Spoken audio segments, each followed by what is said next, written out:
Welcome to the BumbleKast. I'm your host, Ian Flynn, the Bumble King, and joining me as always is my Bumble co-host, Kyle, JCRB Krause.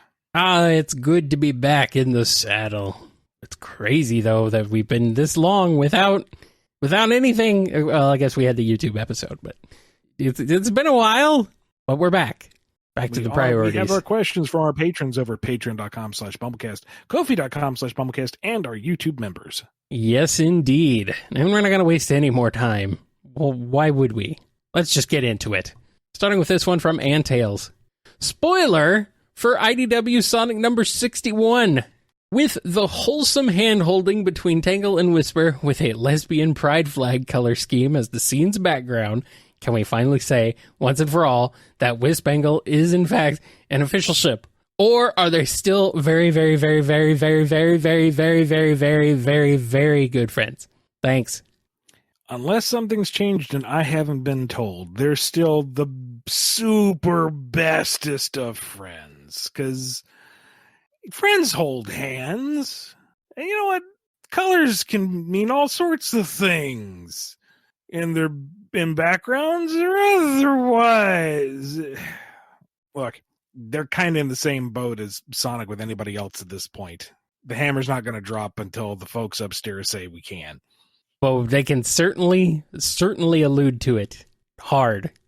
And in Pride Month, no less. Good job. Yeah. Nice timing.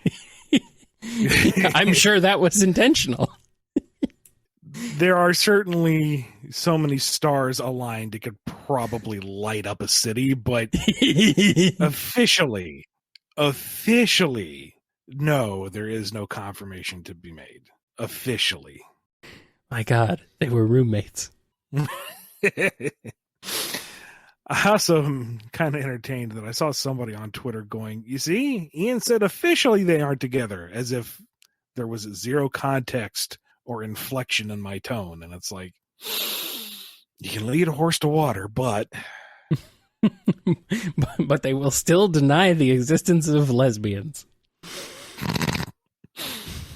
Let's go, lesbians. Let's go.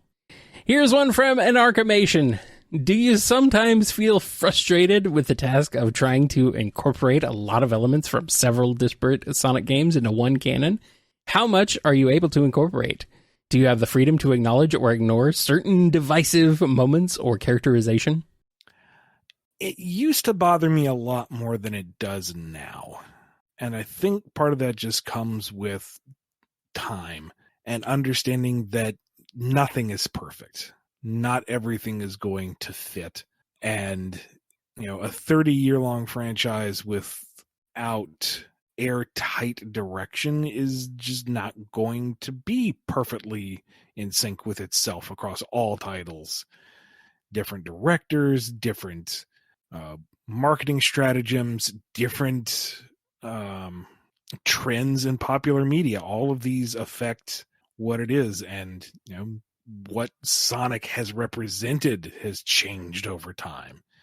So is it annoying that not everything matches up perfectly? Sure, but it's not worth losing sleep over. And now there is a more dedicated effort to make sure that things are a little more cohesive going forward. So I'm kind of content now to say, we can make things fit as much as we can, and the rest is as it is. All right. Makes sense to me. Here's one from Andrew D. Do you think we could see the avatar from Sonic Forces return if they were silent and fully covered, such as in a cloak and mask? I'll avoid fan ideas, but I imagine the character could take off their mask facing away from the viewer to show the other characters who they are. I think it could be neat to play around with a character that could look and sound like anything but is never seen or heard by the viewer. Thoughts? I see no purpose in that whatsoever. Not really. They don't speak and they don't look like the avatar and they don't look like the avatar or move like the avatar, then it's not the avatar. I understand, trying to literally put a blanket over all this so that it could be anything, but then it could be anything. And then it's not the avatar. So what's the point? If it could be anything, then it is nothing. Like, part of the appeal of the avatar character was what you brought to the table yourself, how you rendered them and how you interpreted their actions, even if they were kind of built off of a template, whether they were, Gadget or some kind of nightmare robot chicken or that hedgehog with 1,000-yard stare. All of that has influence on your personal interpretation of the game, and you just cannot absolve the character of all of that and try to reference it. So I think the best we could do was that one little coy reference I made in like Sonic #1, where he says, "Oh, I knew somebody who used this pretty well," as he hands off the Wisp-On to somebody. And that's about it. Because otherwise, if you rob them of every single defining feature and say, "Oh, it's them," it just rings hollow. It doesn't do anything other than to say technically they showed up, but it's not even really them. It would be satisfying. Well, I mean, as we all know, Tangle is the canon rookie anyway. Here's one from Batman69 LOL. What if someone convinced Kit into believing it was opposite day and that Surge was in on it? Batman69 LOL, you are my brand of evil. That is very mean. Poor Kit. That is mean and hilarious. I feel bad for what Kit's going to receive by the end of it all, but the antics that would ensue would be delightful. Maybe Kit would be able to escape the worst of it once Surge realizes what's going on, or Kit devolves into a blubbering mess explaining what he thought was going on, and Surge is like, "Oh, so someone's playing a trick on me, and they're using my sidekick vicariously. Nobody abuses his trust but me. Vengeance shall be hers." Yeah, pretty much. Kit, who told you this? Where do they live? And when do they go to sleep? I'm a little worried now, though. Someone's going to use this. I'm expecting a headline next week that says Sonic Man bullies children. Ian Flynn is a horrible person. Truly. I think Metal Virus cemented that already. Truly a monster. Truly a true monster. True monster. All right, here's one from Ben R. If Surge and Kit are made with the Metal Virus's regeneration and healing abilities, does that mean their limbs and other essential body parts can be decapitated and restored like new, just like the Zombots? If yes, does that make Surge and Kit immortal? If so, why didn't Starline implement this technology on himself? That would have come in real handy in issue 50. Ah! The dead duck jokes will never die. I don't think so. No, it gives them incredible resilience, to be sure. But if something catastrophic were to happen and they would lose a limb, I don't think it would grow back. I just think that they would be able to survive the trauma of it. As for Starline himself, it does beg the question of whether he thought himself above such modification, or if he's playing the long con after all. Here's a question from Blue Cube. Are you too familiar with the amazing world of Gumball? I recently watched a series and have grown to love it, so I wanted to contribute to the running list of worlds in Starline's Isekai adventures. How would the Doctor react and interact with the wacky world of Elmore? I'm passingly familiar. I haven't watched nearly as much as I want to. The sheer creativity of that show is intimidating. I have never seen it. It's magical. Just the amount of different mediums intermixed, and the way that nothing is sacred in that show in the best possible way. The comedic timing is brilliant, start to finish. It's almost too intense sometimes, but darn it, it does it with such gusto and confidence. It's amazing. To that end, I feel like at first Starline would be completely out of his element in that world, because things are pretty crazy in Sonic's world, but that's what he's used to. Talking tinfoil or CG Tyrannosaurs or anything else, he would be very aware how out of his element he was. And I think that would be his primary driving force at first, is just finding some sense of normality within that world. And Gumball and Darwin would do their best to help their new friend acclimate, which would lead to all sorts of delightful chicanery and maiming, delightful maiming. And Starline would eventually realize that, okay, this world has its own rules, such as they are. It functions in a certain way. He can learn this system. He can make it work for him. And you know what? They're all just a bunch of civilians. He's smarter than all of them. He can find a way to turn this around. Yes, he will bend this world to his whims. And then some non sequitur would come out of nowhere and just atomize him and return him to the path of the isekai. And it would be hilariously timed. I'm painting in broad strokes because I cannot match Gumball, especially not off the top of my head, but I could see it working. And oh my goodness, it would be hilarious. Starline's adventures continue, and they will never end. Good for him. I'm glad he gets to live on in every other universe. Maybe their dad just runs him over by accident. Something completely banal. Oh, sorry, kids. Did I hit your friend? Yep. He's just gone. All right. Here's one from Damien That Hedge. Hey, you two. Ian, you've mentioned multiple times that you'd like to see more transformations in Sonic, but with drawbacks or requirements so it doesn't get abused. Is there anything you'd like to do with the Chaos Rings from Knuckles Chaotix? Make Chaos Charmy even hyper-er? I wouldn't mind seeing other transformations for other characters so they get something fun and special to show off in their own, spin-off games, maybe. But I wouldn't want to go too crazy with the transformations. Like, Sonic already has Darkspine and Werehog and Excalibur and fine, Dark Supersonic, regular Supersonic, maybe Hypersonic, all to his name. And it's okay because most of those are one-offs. Like, they're can't say that word today. They're all sanctioned off to their own titles with their own rules, and so they're kind of more of a footnote than something to actually worry about. Like, we don't have an issue where Sonic is in peril, and it's like, oh, well, why doesn't he turn into Werehog and overpower it? Or why doesn't he turn into Darkspine and burn away the issue? He can't, because the means of those transformations are over and done with. The story is resolved.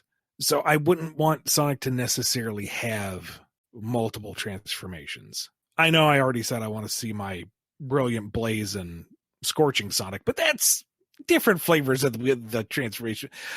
Okay, you know what? I'm a hypocrite. All right, fine. There, I said it. Clip that out, spread around the internet. I don't care. As for the Chaos Rings, what they do is so nebulous. I wanted to find what they are first. And have them as a maybe, like, I don't know, give those to Knuckles. Make them Knuckles' special thing. I guess he's got the Master Emerald. Tails? Rouge? I don't know. Maybe give them to somebody else so that somebody else has the special MacGuffins. But then you have the issue of too many magical things rolling around. I mean, the Chaos Emeralds are already so important that they drive most plot lines. Adding more is just asking, why aren't these power sources being utilized more? So, I don't know. Consolidation and simplification are good things in general, but I also see the appeal of not being rigidly stuck within the confines of one system. Mm-hmm. Yeah. At this point, I feel like I'm just chasing my tail. I don't really know. I don't have a good answer. Well, at least you finally admitted that you are a hypocrite. Yeah. That's really the takeaway from this one. Hey, I'll stand by it because Brilliant Blaze and Scorching Sonic would be amazing. Yeah, of course. Of course it would be. All right, here's one from Daxolotl.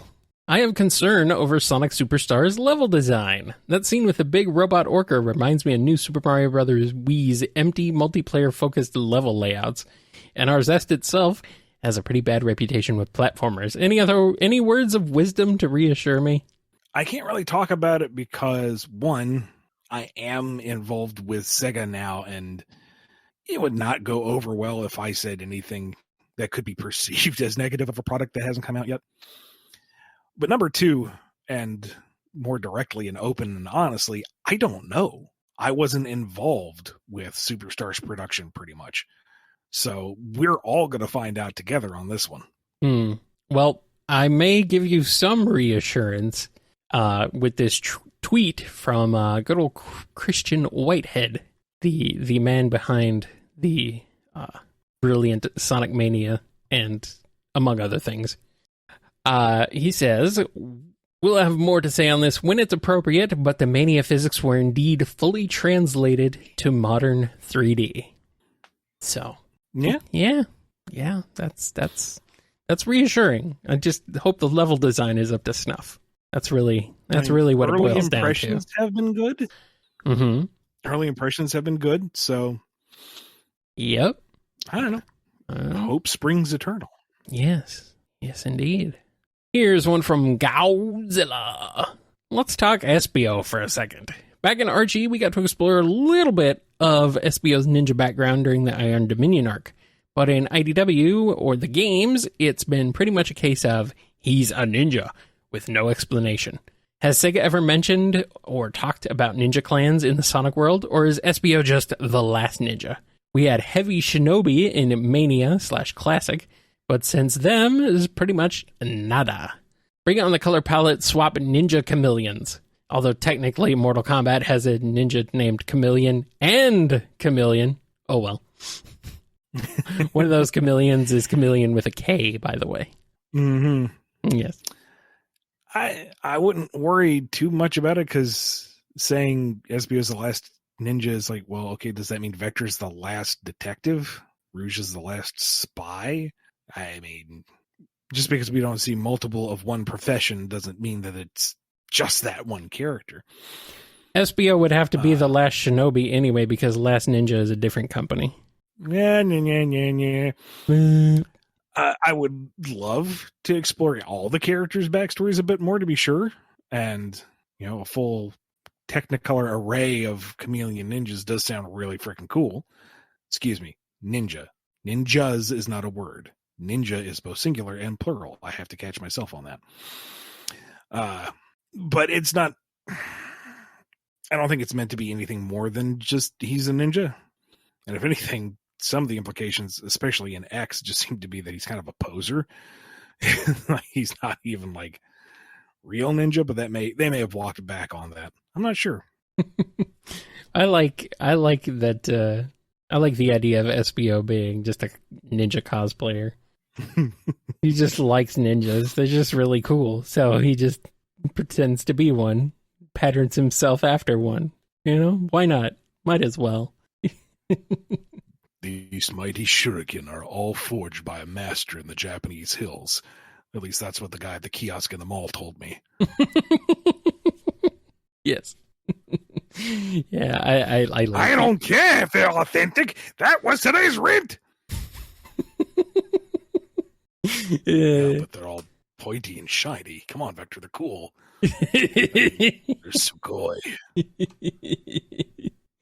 Yeah, I like that idea more than anything else. The idea that he's just a guy.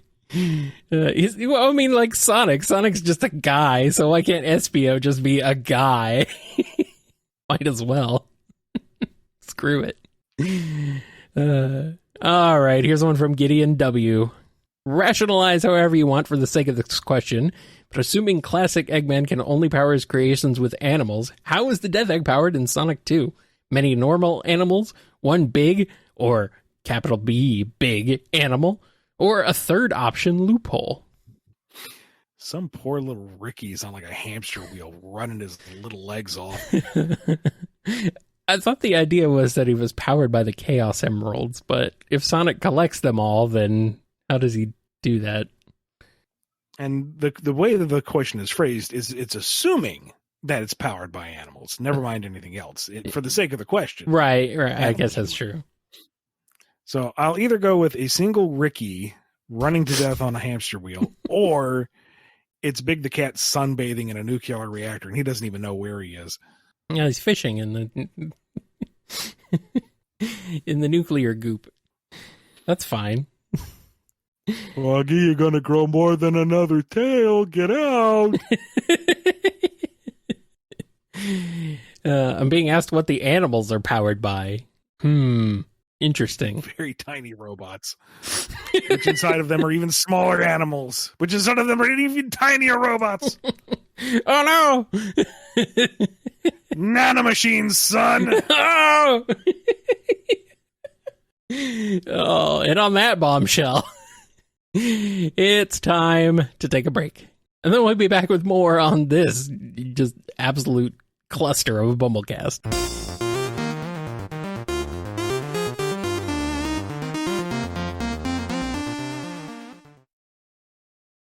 We are back, and we have this question from Green Hill Zone 900.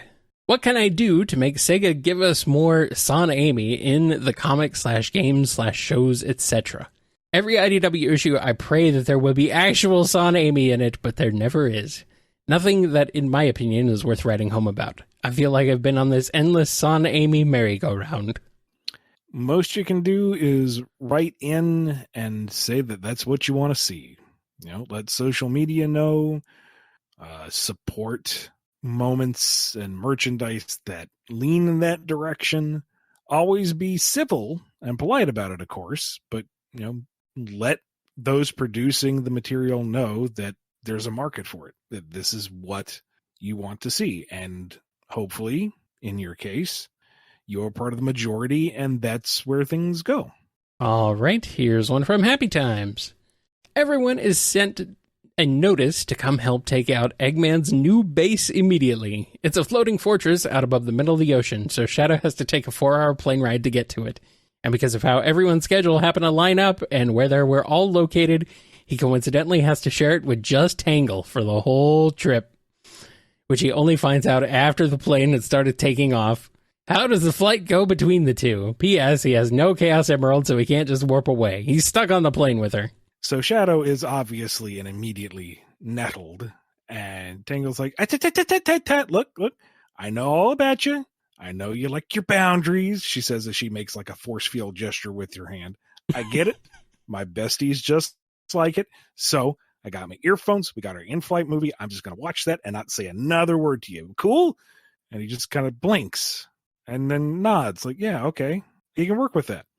And so she plugs in her headphones and she queues up her movie. Well, she tries to. Touchscreen's kind of hard to work with. And the glare makes it a little hard to see. If she pokes a little harder, maybe she pokes it with her tail. Oh, sorry, kind of tangled around. Is like, don't worry, she'll completely untangle it. She's got lots of experience. This tail gets all over the place.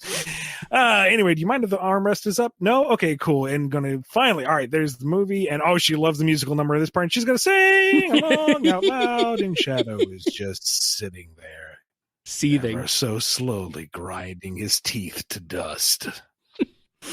Figured he already did that considering how many coffee beans he eats. But sure. I do enjoy that they are seated side by side, and I'm assuming they're the only two on the plane. Yes, all the other seats are occupied somehow or another. Not with people, just with stuff. It's just them. Just those two, and they're the only one, and they sit next to each other. Plane lands and Sonic goes, great, you made it. Shadow, I thought you were coming with somebody else. I did. Where's Tangle? Overhead compartment. Oh no. Sonic pops the latch and Tangle kind of comes out like a can full of snakes, and she kind of stretches and goes, you know what? Honestly, the legroom in there was a lot better than the seat, not gonna lie.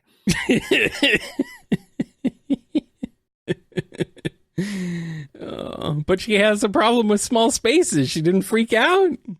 I mean, look, you want continuity in my joke answer, man? I got nothing. I don't know.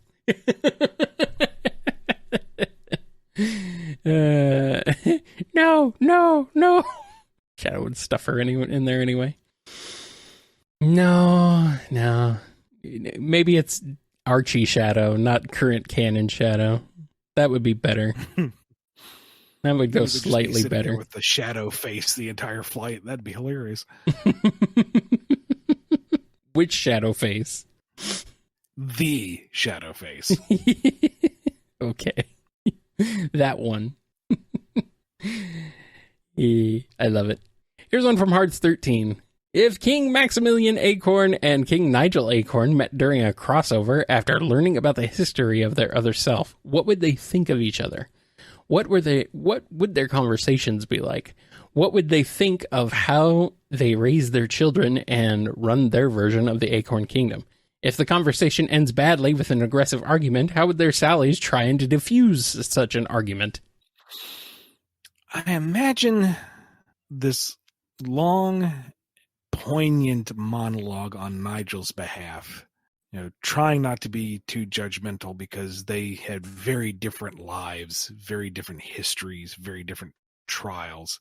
But at the same time, he cannot fathom anyone who would call themselves king to be so poor a leader and father in so many ways.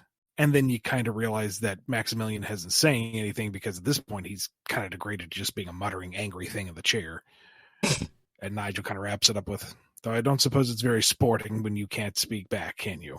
And just kind of gives him a pat on the knee and says, take care, and just leaves it at that. Oh, spicy. Good. Max deserves it. Smashing. Very good. Here's one from Hero.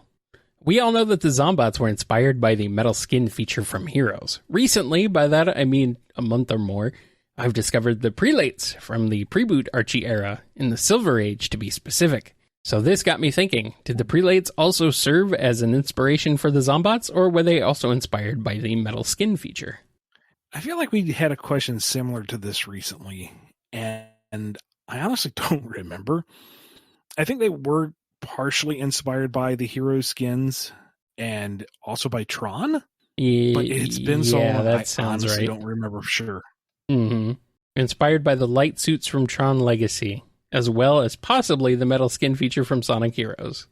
This is according to the Sonic News Network Encyclopedia. Oh, goodness. And the thing is, let's see, the reference is a BumbleKast from May 29th, which was the YouTube episode. So is this just a repeat question from that? Oh well. There we go. It's fine. Maybe they were inspired by your fear of shiny things. No, I don't think so. I fear not the shiny things. Are you sure? I am part magpie. I enjoy shiny things. Shiny things. All right, here's one from Illegal Chow Fights. How would a team up between Charles Entertainment Cheese and Dr. Eggman go?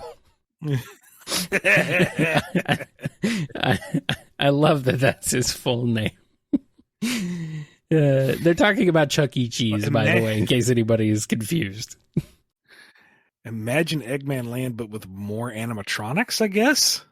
More terrifying animatronics to try and kill you.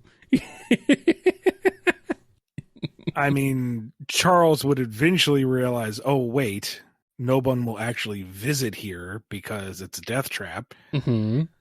I may have made a mistake. And then he gets his radical helmet and skateboard and proceeds to trash the place Sonic style. Perfect. It's okay, so this would be the modern version of Chuck E. Cheese then, not the classic? Charles is a culmination of all his life experiences. Okay, just like Sonic, classic versus modern? Yeah. Yeah. Okay. Oh, man. Eggman is left with nothing but ruins and ash and a mountain of worthless tickets. Yeah, well, I mean, that's normal. It would be so silly, though. I like that there's modern and classic Chuck E. Cheeses. So silly. So silly. Chuck E. Cheese 06, remember that one? Woo.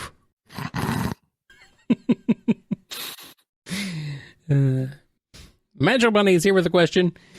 Since I work in optical, I'm curious. Is Dr. Starline nearsighted or farsighted? Does he need bifocals yet? Are his glasses even prescription, or are they just there for the aesthetic? I'm certainly tempted to go with the joke answer that it's just for the aesthetic, but I do imagine he is a bit nearsighted.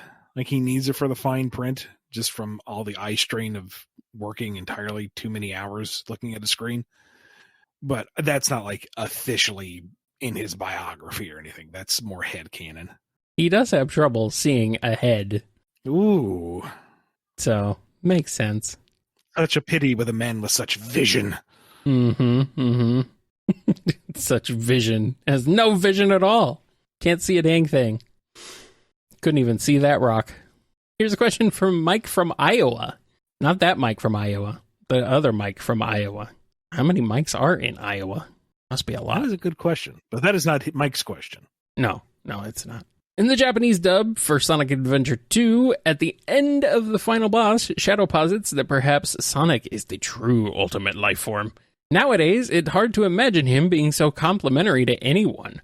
What happened since SA2 that made him so much harder towards others? I'm pretty sure that's in the English too. Yes. Like it's one of the voiceover lines during the fight. Yes, he says that in which the is English said version, more. but it's more like a joke. Kind of yeah. But it is still kind of complimentary. Surprisingly, yes, for Shadow. What happened between the two? The meta answer is that his characterization was taken in a different direction by those in charge of the franchise in the intervening years. Shadow's game and Sonic 06 were poorly received, so they regressed him back to a callous jerk. That's the meta. That's the real answer. But what's the in-universe answer, Ian? I don't know if there is one. Maybe the constant realizations of, oh, I understand my past. No, wait, it's worse. Now I understand my past. Oh, wait, no, it's worse. Now I understand my past. Oh, wait, no, it's worse. You know what? Forget my past. I'm moving forward. Oh, wait, I have nothing anymore because I was defined by my past. That would make somebody rather cranky and hard to get along with, I imagine. I suppose. I guess. Oh, well, poor Shadow. We'll see what the movie does with him. That'll be interesting. That will be very interesting. Here's a question from Missile the Sandcat. For reasons beyond our comprehension, Sega's top brass are now demanding that you include a version of one-off Adventures of Sonic the Hedgehog antagonist Dr. Quark as a recurring villain for the next few arcs in IDW Sonic. How would you reinvent him and distinguish him from Eggman and Starline? I had to look him up again because, what was his gimmick? And his gimmick is he's got a weird look. I'm looking him up now because I don't remember him at all. Okay, he's got reverse Sonic spikes and they're red for hair. Yeah. And he got turned into a duck hybrid. So yeah. Okay. So if we're going to do a full-on reinvention, say he's an extra-dimensional entity to get around the hybridization. He looks weird because that's where he's from. He is from a dimension where that would be normal. And if the only real thing he had going on was he was a rival to Robotnik, so what does he bring to the table that causes them to be diametrically opposed? And if we look at the core conflict between Sonic and Eggman, you have Eggman with his goal of oppressive order countered by Sonic's perpetual desire for ruleless freedom, the embodiment of pure chaotic freedom. Do whatever you want, whenever you want, however you want, versus Eggman's you do it my way.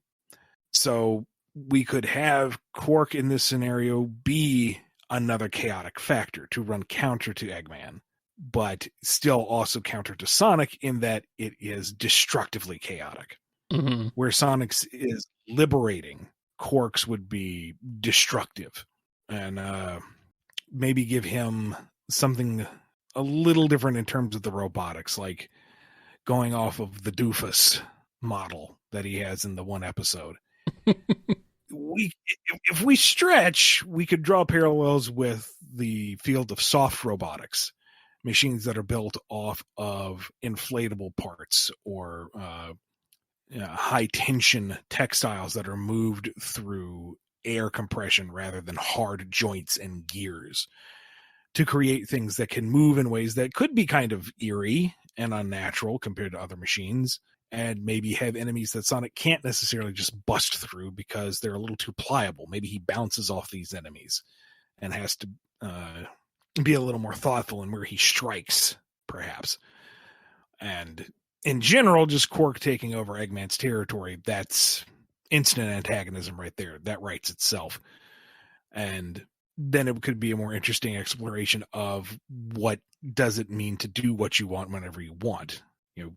Where are the limits on that? And should there be limits? And is he truly wrong for wanting to live his way? Or, should he take into consideration that others are paying the price for his own selfish desires? I don't know. I think he can maybe get a little bit of mileage out of that. Well, that was a lot more in-depth than I expected you to go with that. Never let it be said you don't get the value from the BumbleKast. We got value. We got value at the wazoo here. And here's one from Mobius. Have you thought about doing a Colosso course on writing stories? I looked into Colosso. I hadn't heard about it before this, and it doesn't look like they do writing courses. So unless I'm missing something, no, not through Colosso specifically. I have thought about doing some kind of lessons or write-ups or whatnot, and some folks have asked about it in the past. I just haven't had the time to sit down and figure out how I would construct that and what platforms I would put it on. A lot of these educational sites like Colosso or Skillshare or whatever also are heavily video run. Yeah. It wouldn't just be writing up a lesson plan. I would have to also do audio and visual work as well. And those are not part of my skill set.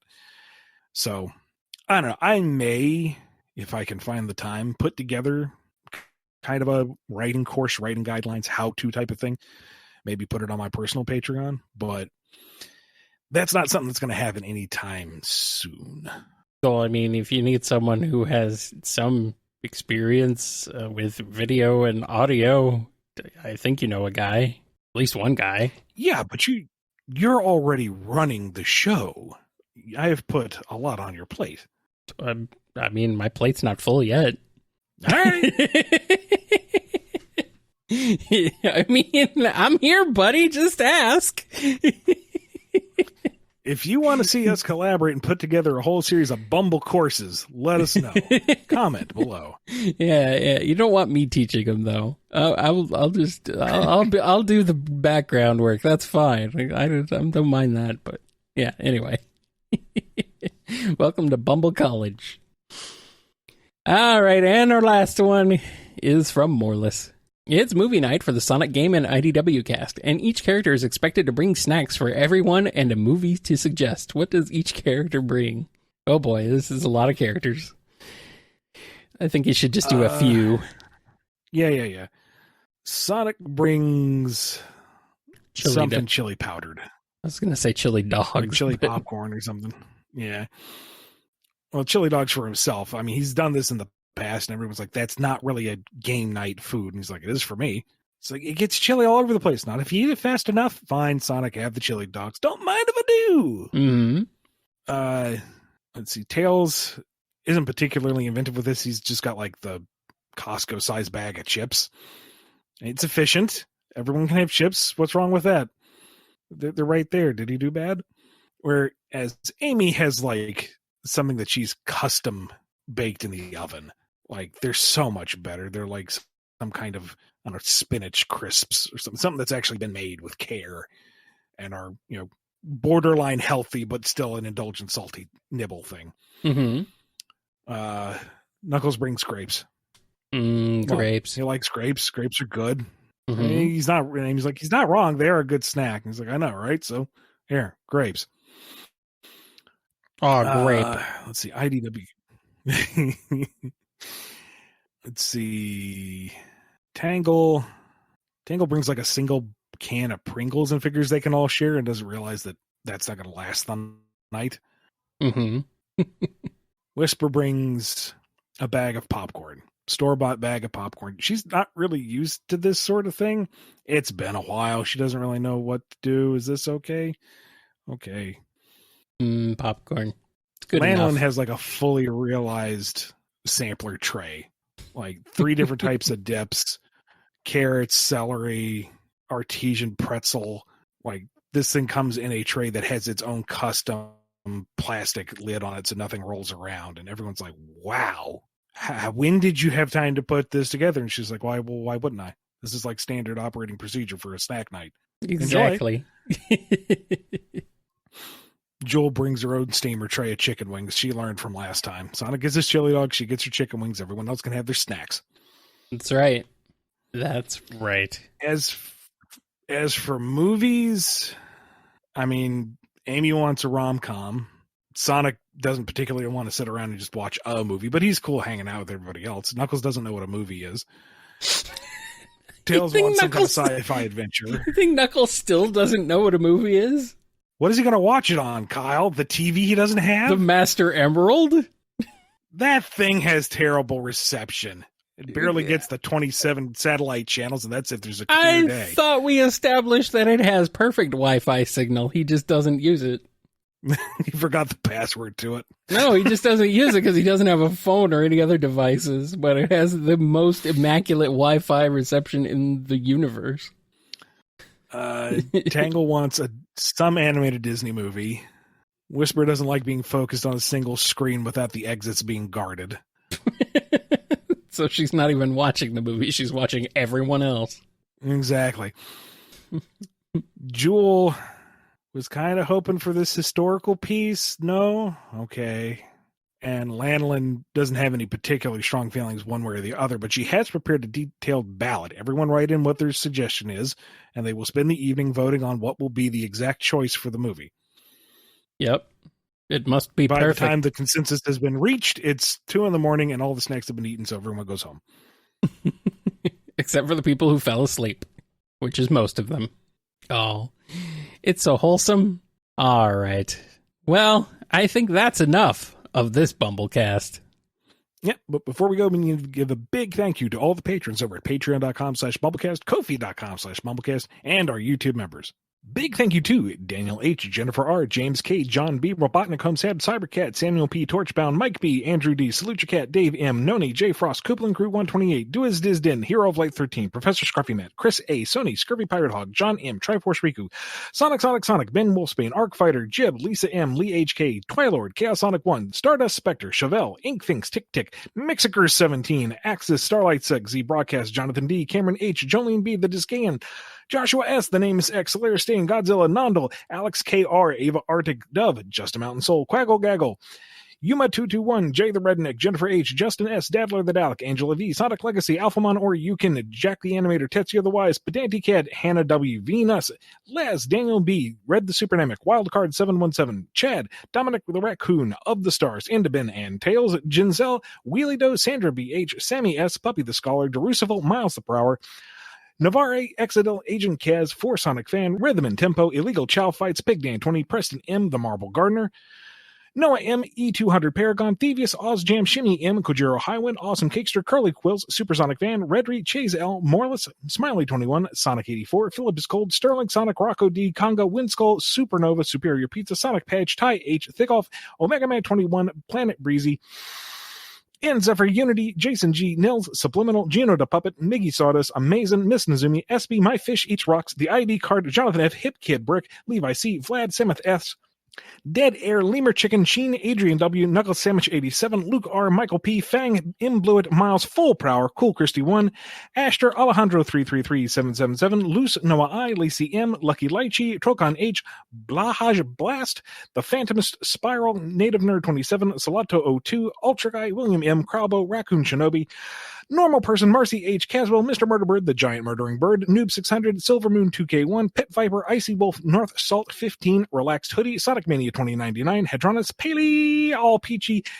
Jihan S, Angel Fox Kitsune, Snow Pear, Chunka S.A., Gideon W., Boy King Elias, The Man of Multimedia, Foofy 93, Mrs. Nippy, Florian, Call Me Ryan, Onion Girl, Candy B, Cat Van Bryan, Jamal S, Wheels 2882 Hedgehog, Metamode, Frost the Hobbidon, Danny the Light, Butter Noodles, Miles Prower D, Al Technopada, True Cosmic Digilab 79, Hero Squad, Kaizen MN, Woods, Ben R, Blue Cube, Damien That Hedge, Daxolotl, Green Hill Zone 900, Hertz 13, Mike from Iowa, Mobius, Scourge Time, Sevcube, Veer Dragon 5, and Zetabax. That's right. That list of names is just astounding, stellar. Someday, it will take more time to say all those names because there will be more on the list. Crazy. Crazy how that works. Thank you, everybody. That's going to wrap us up. So be good to yourselves, be good to each other, and we will see you next time on the BumbleKast. Catch you in the next one. This episode is going to probably be a big one in terms of views. Oh, just for the first question alone, because you got to remember one of our biggest episodes is the one with the one about Tangle and Whisper. That's the one that's had the most views. Is basically confirming for like the second or third time. This will now be like the 30th or 40th or 50th time it's been confirmed on this show. All right, let's get it underway. All right, let's go, lesbians. Let's go. Why does Senator Armstrong have Vector's voice? Everyone should have Vector's voice. I want to hear Vector. Really, truly. I want to hear I want to hear the thing where everybody is replaced with Vector. Replace them all. Here you go. Somebody put in a BumbleKast mini. The only thing is to do the Senator Armstrong monologue, but it's Vector. I'll do it. I mean, you have me read a whole bunch of things as Vector. Good stuff. Good stuff there. I'm being told this was already answered. Has it? Was it? This doesn't sound familiar. This doesn't sound familiar. It does not. Hang on. Did I do this one? No? I think Desirek is trying to... I think Desirek wants... Yeah. I don't remember this one at all. Let's see. Hold on. Mm-hmm. When did this one even get asked? Because it's over in the boosted questions.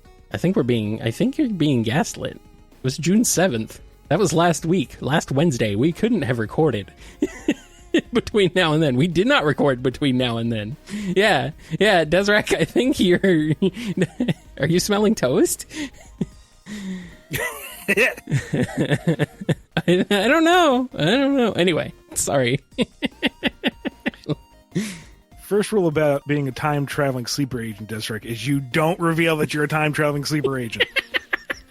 Uh-oh. Pick up in 3, 2, 1.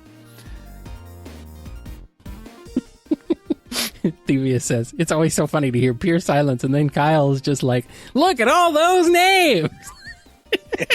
Yeah, it is funny. It is funny that we do it that way now, but it's for the best. But these days, it's going to be like everyone makes a mass exodus and like, big thank you to Daniel H. That's going to wrap us up for this BumbleKast. Oh no, only one. At least Daniel sticks with us.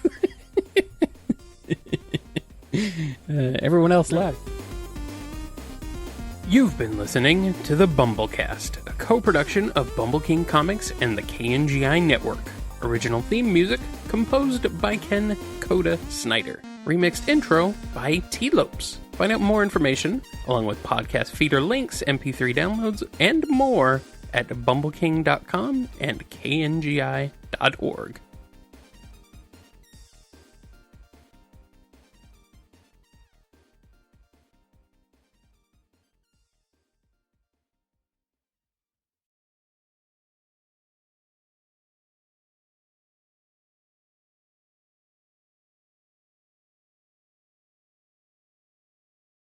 I'm being told at some point we're going to have to stop doing the names. No, never. Why would we? There may come a day where I cannot read all those names. Well, but that is not this day. Read! Blow out. Read for whatever in Ruin. Rohan and Ruin. Yep. We might have to hire someone else to read them. Maybe. Probably not. But I'm being asked to read the names. I could, but... Yeah, you could. Could. No, you never asked me to. Well, I figure it's at the risk of sounding arrogant, I would imagine part of the draw is hearing me. I was just going to say that. Yes, I was going to say nobody wants me to read the names. Who am I? I'm nobody. I don't know.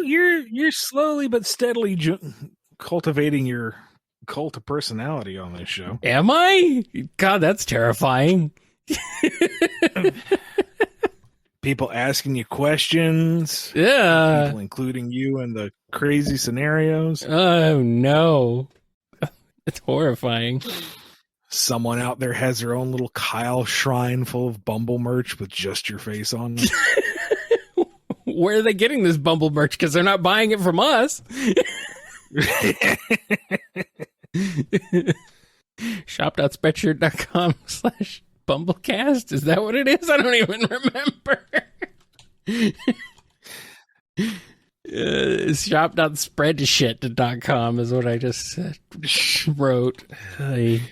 Now they just stole the assets and made it their own bootleg cast. There we go. BumbleKing.com, merchandise, Bumble Store. Okay. It is. Yeah, but that's the Bumble Store. That's still Spreadshirt, I think. Yep. Yeah, it's all Spreadshirt. Oh boy. Can I give our dog your merch apron as a blanket? You can do whatever you want with it, man. I ain't gonna stop you. Neat. Good to know. You can chew your dog and use your apron. That's fine. Where do you buy your clothes? Where do I buy my clothes? Where? Hang on. Being said, Kyle hasn't bought new clothes in 10 years. Well, no, I have not bought. Yes, I have not bought new clothes in 10 years because Christmas, other people buy the clothes for me. I don't know. Can't remember the last time I had to go clothes shopping for myself. Clothes. Wear a turtleneck sweater. God, no. I hate necks on things. Turtlenecks? No. I don't even know. I wouldn't even really wear a sweater. I hate necks, yes. Oh, let's see. But haven't you heard they're the next best thing?